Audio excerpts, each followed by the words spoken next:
2 minutes pour comprendre aujourd'hui le VIH. Quel traitement aujourd'hui? On fait le point avec Cédric Daniel. Cédric Daniel, vous êtes chargé de communication, plaidoyer à Action Traitement. C'est une association de lutte contre le VIH. Le point des traitements aujourd'hui. Aujourd'hui, la première chose, c'est qu'en France, on a la chance d'avoir accès à des traitements très efficaces contre le VIH. En fait, les premiers traitements vraiment efficaces sont apparus à la fin des années 90, les trithérapies. Aujourd'hui, un traitement, il se prend au long cours, c'est-à-dire jusqu'à la fin de sa vie, puisqu'on n'a malheureusement toujours pas trouvé de traitement qui permet de guérir du VIH.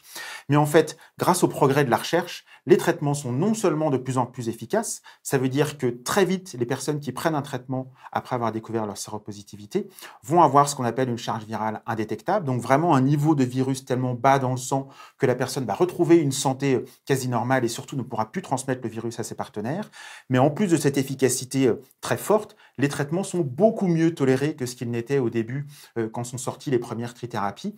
Donc les personnes peuvent vivre tout à fait normalement aujourd'hui grâce à ces traitements. Il faut savoir qu'en plus en France, on a plusieurs dizaines de molécules différentes qu'on peut associer pour vraiment, entre elles, pour personnaliser au maximum le traitement en fonction de l'historique de chacune des personnes, du vécu de chacune des personnes.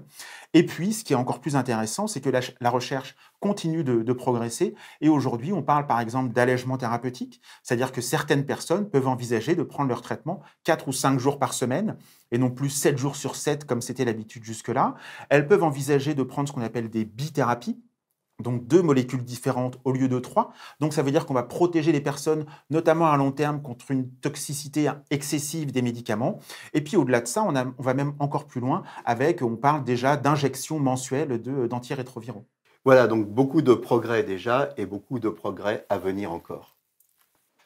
Nos émissions vous plaisent, alors aidez-nous à faire grandir la chaîne pour parler santé au plus grand nombre. Partagez, likez, abonnez-vous.